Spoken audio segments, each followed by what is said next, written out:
کن کاموں کی وجہ سے روزے کا ثواب کم ہو جاتا ہے اور روزہ مکروہ ہو جاتا ہے؟ نمبر 1 جھوٹ بولنا، نمبر 2 جھوٹی شہادت دینا، نمبر 3 غیبت کرنا، نمبر 4 چغل خوری کرنا، نمبر 5 دھوکہ دہی کرنا، نمبر 6 لڑائی جھگڑا کرنا، نمبر 7 جھوٹی قسم کھانا، نمبر 8 فحش حرکات کرنا، نمبر 9 فحش گوئی کرنا، نمبر 10 ظلم کرنا، نمبر 11 کسی سے عداوت کرنا، نمبر 12 دشمنی رکھنا، نمبر 13 اجنبی عورتوں سے ملنا جلنا اور انہیں دیکھنا، سنیما بینی، ٹی وی، وی سی آر دیکھنا۔ روزے دار کو ان چیزوں سے اور ہر قسم کی بری چیزوں سے پرہیز کرنا چاہیے۔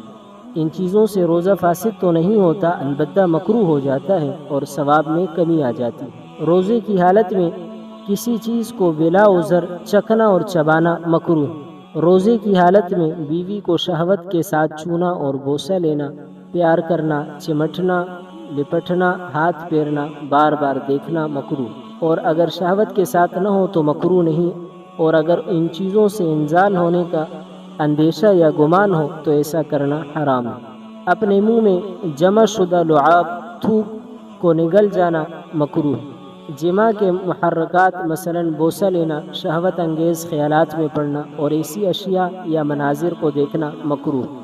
بلا عذر صبح صادق تک ناپاکی کی حالت میں رہنا بہتر نہیں ہے۔ روزے کی حالت میں اتنا خون دینا کہ کمزوری آ جائے مکروہ ہے۔ روزے کی حالت میں گالی دینے سے روزہ مکروہ ہو جاتا ہے اگرچہ فاسد نہیں ہوتا۔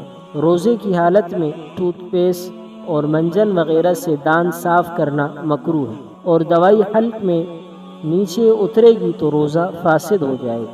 استنجے کے وقت پانی کی جگہ کو اتنا زیادہ مبالغہ سے صاف کرنا کہ اندر پانی جانے کا شک ہو مکروہ ہے۔ ناک میں پانی ڈالنے میں یا کلی کرنے میں مبالغہ کرنا مکروہ ہے۔ ان تمام چیزوں سے روزہ مکروہ ہو جاتا ہے۔